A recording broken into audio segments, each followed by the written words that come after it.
Hello, xin chào các bạn. Video hôm nay, kênh Thầy Quế Vlog xin giới thiệu món ngon từ Summit cho các bạn là Summit muối chua kho cá sòng, xào thịt heo. Món ăn này vừa ngon vừa làm miệng nha các bạn. Các món ăn nấu từ Summit thật là ngon và hấp dẫn cho làm miệng.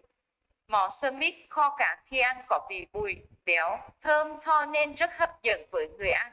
Nhất là mấy em bé, chúng không tiếc lời suýt xoa, khen lấy khen để cho món ăn từ Summit tuyệt vời này. Trong các loại trái cây mùa hè, trái quả mít là loại có khá nhiều ở khu vực nông thôn miền núi. Trái mít có thể chế biến nhiều món ăn khá ngon ở quê tôi như mít chín ăn tươi, muối mít hồng, sơ mít xào tỏi, sơ mít muối chua, hạt mít ghế cơm, hạt mít lùi tro, mít non kho với cá chuồng. Nhưng đặc sắc và làm miệng nhất là món sơ mít muối chua kho cá mà tôi xin kể ra đây để quý vị cùng thưởng thức. Tôi vẫn còn nhớ như in ngày xưa, cứ mỗi lần nhà tôi ăn mít chín xong, ngoài tôi tỉ mẩn lấy dao làng gọt lấy phần sơ mít để chế biến các món ăn dân dã như sơ mít xào thịt heo, sơ mít kho cá, sơ mít muối chua, sơ mít phơi khô. Đó là những món ăn độc là mà có thể chỉ có những đứa trẻ ở miền quê nghèo xứ Quảng mới có dịp để ăn. Tuy nhiên, sơ mít ngon phải là loại sơ dày, dài, vàng ươm, có vị ngọt của mít quê chính hiệu, chứ không phải loại sơ mít trắng, dai có màu trắng nhạt. Thì khi chế biến sẽ không ngon. Sơ mít muối chua kho cá sòng, xào thịt heo làm miệng, hộp sơ mít muối chua và cá biển. Với người Quảng, bỏ sơ mít thì uổng quá. Đối với mít ướp thì có thể ăn cả sơ bằng cách dùng đũa gắp một đũa sơ, rồi xoay đôi đũa theo chiều kim đồng hồ để sơ mít cuộn thêm vào đũa để ăn cho nhiều, ăn cho đã. Sơ mít rửa sạch để ráo rồi xẻ nhỏ ra, khử ớt sập. Sạp với dầu phồng rồi bỏ sơ mít vào đảo đều, nêm thêm gia vị và đọt rau sưng hay vài lạng luộc xanh non rồi gắp ra dĩa ăn với cơm nóng cũng khá ngon. Rau gia vị nêm cho món này là đọt lạng sưng hay là luộc tạo nên một hương vị riêng biệt, hồn cốt cho các món nấu từ sơ mít. Và những lúc kho sơ mít ngoài tôi thường đọc câu ca, cả kho sơ mít thơm ngon mời anh ăn thử nhớ hồ quê hương. Trong mùa giãn cách, sẵn có mít chín đầy vườn, sơ mít tôi làm theo cách của ngoài rồi muối chua và chờ khi có cá tươi như cá sòng, cá nục, cá ngừ thì mang ra kho, hoặc nếu không có cá thì có thể xé tơi sơ mít ra trộn với lá rau quế hay tía tô và mắm tỏi vẫn ngon như thịt gà xé phay. Vậy, khi hộp sơ mít vừa chín tới, tôi mở nắp xem thử và mắt thấy từng miếng sơ mít vàng ươm cùng với mùi hương của sơ mít lên men bốc ra thơm lừng gian bếp.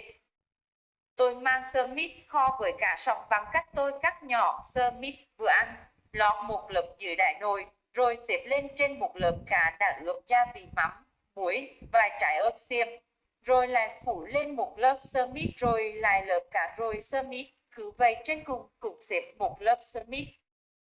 Rưới lên vài muỗng canh dầu phồng để ướp thêm một lúc cho cá thấm. Khi nấu cho nước vào xăm sắp, đun lửa to cho sôi thì hạ lửa, đun riu riu đến khi nước càng còn sệt sệt ở dưới thì nêm nếm lại là xong. Cá sòng kho sơ mít ăn với cơm nóng rất đậm đà và thơm ngon, các con tôi rất hào hứng với món này. Có hôm, tôi làm món sơ mít xào thịt heo lợn như sau, lấy thịt heo trong tủ lạnh ra, sau khi rã đông mang rửa sạch, cắt miếng nhỏ vừa ăn, ướp với gia vị tùy theo khẩu vị cho lâu để thịt ngấm đều. Bước tiếp theo tôi phi hành, tỏi cho thơm rồi cho thịt heo ba chỉ vào xào khoảng 5 phút đến khi thịt heo săn lại. Sau đó cho sơ mít đã được ngâm vào rửa sạch với nước, để ráo, vào xào lẫn với thịt, đảo đều tay, thêm một chút gia vị nước mắm, tiêu bột, mì chính. Khi thịt và sơ mít chín đều, tôi cho thêm vài trái ớt xanh và vài đọt rau sưng hay là lốt. Tiếp tục đun tầm 15 phút để khi phần được kho thịt dần càng và chín. Món sơ mít thịt heo xào trộn vì là thịt heo phải mềm thơm, thịt như màu sẵn vàng óng đẹp mắt, kết hợp với sơ mít dai dai, ăn vị hơi cay, đậm đà, béo béo của thịt, vị ngọt của nước xào ăn khá hao cơm. Hello, xin chào các bạn. Video hôm nay, Kênh Thầy Quế Vlog xin giới thiệu món ngon từ Summit cho các bạn là Summit muối chua kho cá sòng, xào thịt heo. Món ăn này vừa ngon vừa làm miệng nha các bạn. Các món ăn nấu từ Summit thật là ngon và hấp dẫn cho làm miệng. Món Summit kho cá khi ăn có vị bùi, béo, thơm tho nên rất hấp dẫn với người ăn. Nhất là mấy em bé, chúng không tiếc lời suýt xoa, khen lấy khen để cho món ăn từ Summit tuyệt vời này. Trong các loại trái cây mùa hè, trái quả mít là loài có khá nhiều ở khu vực nông thôn miền núi. Trái mít có thể chế biến nhiều món ăn khá ngon ở quê tôi như mít chín ăn tươi, mùi mít hồng, sơ mít xào tỏi, sơ mít muối chua, hạt mít ghế cơm, hạt mít lùi tro, mít non kho với cá chuồng. Nhưng đặc sắc và làm miệng nhất là món sơ mít muối chua kho cá mà tôi xin kể ra đây để quý vị cùng thưởng thức. Tôi vẫn còn nhớ như in ngày xưa, cứ mỗi lần nhà tôi ăn mít chín xong, ngoài tôi tỉ mẩn lấy dao làng gọt lấy phần sơ mít để chế biến các món ăn dân dã như sơ mít xào thịt heo, sơ mít kho cá, sơ mít muối chua, sơ mít phơi khô. Đó là những món ăn độc là mà có thể chỉ có những đứa trẻ ở miền quê nghèo xứ Quảng mới có dịp để ăn. Tuy nhiên, sơ mít ngon phải là loại sơ dày, dài, vàng ươm, có vị ngọt của mít quê chính hiệu, chứ không phải loại sơ mít trắng, dai có màu trắng nhạt, thì khi chế biến sẽ không ngon. Sơ mít muối chua kho cá sòng, xào thịt heo làm miệng, hộp sơ mít muối chua và cá biển. Với người Quảng, bỏ sơ mít thì uổng quá. Đối với mít ướt thì có thể ăn cả sơ bằng cách dùng đũa gắp một đũa sơ, rồi xoay đôi đũa theo chiều kim đồng hồ để sơ mít cuộn thêm vào đũa để ăn cho nhiều, ăn cho đã. Sơ mít rửa sạch, để ráo rồi xẻ nhỏ ra, khử ớt sọc. Sạc với dầu phồng rồi bỏ sơ mít vào đảo đều, nêm thêm gia vị và đọt rau sưng hay vài lạng luộc xanh non rồi gắp ra dĩa ăn với cơm nóng cũng khá ngon.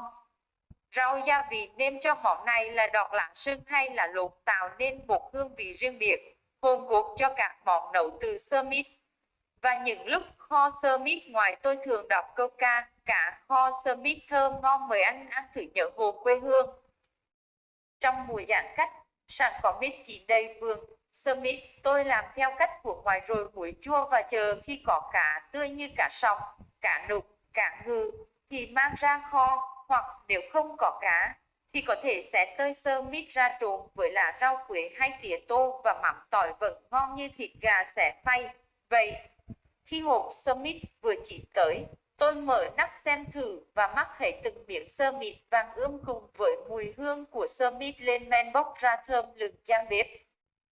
Tôi mang sơ mít kho với cá sòng bằng cách tôi cắt nhỏ sơ mít vừa ăn, lót một lớp dưới đáy nồi, rồi xếp lên trên một lớp cá đã ướp gia vị mắm, muối, vài trái ớt xiêm, rồi lại phủ lên một lớp sơ mít rồi lại lớp cá rồi sơ mít, cứ vậy trên cùng cũng xếp một lớp sơ mít. Rưới lên vài muỗng canh dầu phồng để ướp thêm một lúc cho cá thấm. Khi nấu cho nước vào xăm sắp, đun lửa to cho sôi thì hạ lửa, đun riu riu đến khi nước càng còn sệt sệt ở dưới thì nêm nếm lại là xong. Cá sòng kho sơ mít ăn với cơm nóng rất đậm đà và thơm ngon, các con tôi rất hào hứng với món này. Có hôm, tôi làm món sơ mít xào thịt heo lợn như sau, lấy thịt heo trong tủ lạnh ra, sau khi rã đông mang rửa sạch, cắt miếng nhỏ vừa ăn, ướp với gia vị tùy theo khẩu vị cho lâu để thịt ngấm đều. Bước tiếp theo tôi phi hành, tỏi cho thơm rồi cho thịt heo ba chỉ vào xào khoảng 5 phút đến khi thịt heo săn lại. Sau đó cho sơ mít đã được ngâm vào rửa sạch với nước, để ráo, vào xào lẫn với thịt, đảo đều tay, thêm một chút gia vị nước mắm, tiêu bột, mì chính. Khi thịt và sơ mít chín đều, tôi cho thêm vài trái ớt xanh và vài đọt rau sưng hay là lốt. Tiếp tục đun tầm 15 phút để khi phần được kho thịt dần càng và chín. Món sơ mít thịt heo xào trộn vì là thịt heo phải mềm thơm, thịt như màu sẵn vàng óng đẹp mắt, kết hợp với sơ mít dai dai, ăn vị hơi cay, đậm đà, béo béo của thịt, vị ngọt của nước xào ăn khá hao cơm. Vậy là kênh Thầy Quế Vlog hôm nay đã giới thiệu cho các bạn món ăn ngon từ sơ mít rồi nhé. Hãy bấm đăng ký kênh để đón xem video mới các bạn nhé. Chân thành